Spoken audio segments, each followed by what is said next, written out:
8 octobre 1764. À travers le Gévaudan, une gigantesque battue est menée afin de tuer la bête qui, depuis désormais 2 années, terrorise la région. Étienne Lafont, subdélégué de l'intendant du Languedoc, mène la chasse et finit par encercler une bête ce jour-là. Le premier lui tira à environ 10 pas. Elle tomba sur le coup, se releva sur le champ. Le second chasseur lui tira à la même distance dès qu'il la vit relever. Elle retomba.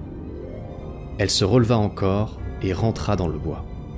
Elle reçut dans le bois un autre coup de fusil qui ne l'abattit pas comme les 2 premiers. Elle ressortit du bois.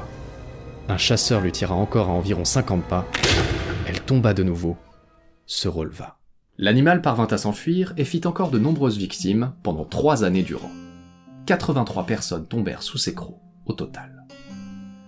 Encore aujourd'hui, rien n'est sûr concernant sa nature, et cette bête légendaire fut surnommée la bête du Gévaudan. Nous sommes face à un mystère, un animal légendaire et une région sauvage à explorer. Mesdames, messieurs, bienvenue dans Périple Fantastique.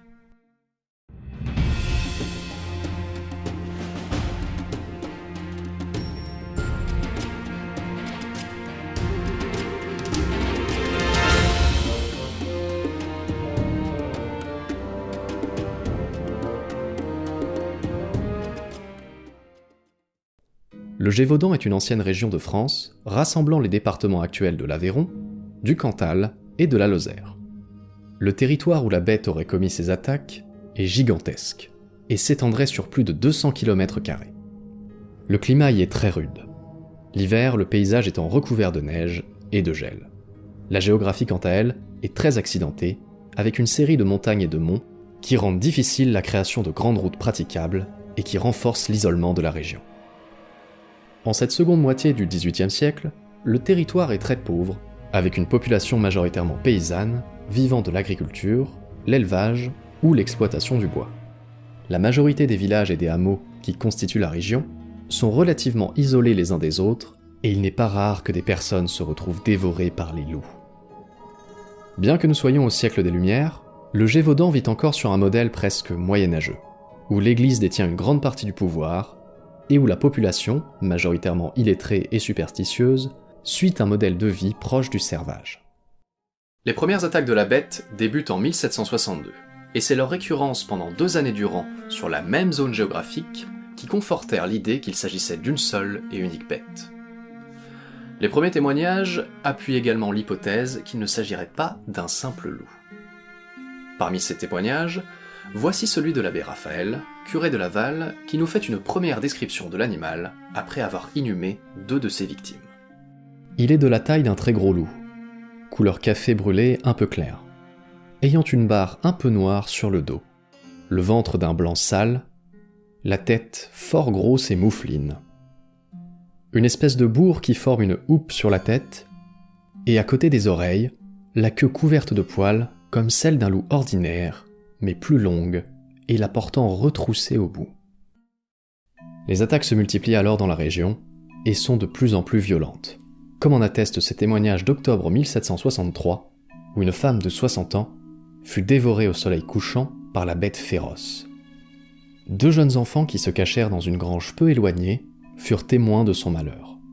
Ils dirent que l'animal avait saisi au col cette misérable femme, qu'il lui mangea d'abord le ventre, ensuite tous les membres, ensuite la tête, dont on a trouvé les os quelque temps après dans les bois. Au vu du contexte très croyant de la région, il n'est pas étonnant que les premières sources officielles à parler de la bête soient celles d'hommes d'église. En effet, le 31 décembre 1764, un mandement, écrit par l'évêque de Mende et donc chef religieux du Gévaudan, vient officialiser l'existence de la bête et en propose une explication. Mesdames, messieurs, il est temps pour moi de vous présenter Monseigneur de Choiseul-Beaupré, évêque de Mende.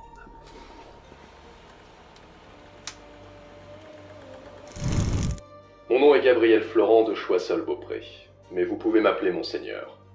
Si l'on accepte la noblesse locale, je suis sans doute la personne la plus puissante du Gévaudan après Dieu. Depuis quelque temps maintenant, mes ouailles sont victimes d'attaques provenant d'une bête infernale.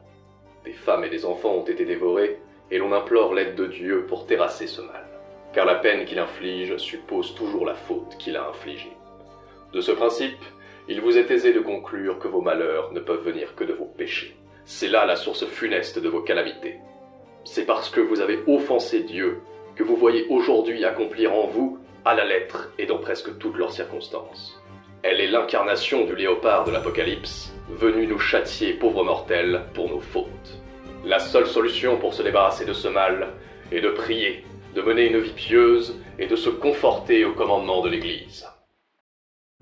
Je vais interrompre le témoignage de notre ami, car je pense que pour l'essentiel, vous avez compris quelle était la position de l'Église à l'époque sur la bête du Gévaudan.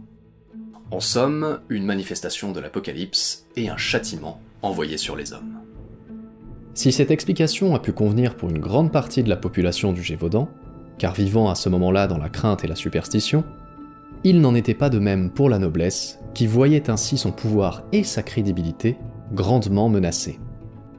Ce n'est pas pour rien que quelque temps après, cette même noblesse proposa sa propre théorie pour expliquer la créature.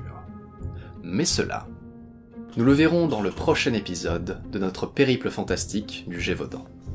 Abonnez-vous, mettez la cloche pour ne pas manquer ce prochain épisode, partagez la vidéo autour de vous pour nous soutenir, et surtout n'oubliez pas, salutations voyageurs, et à la prochaine!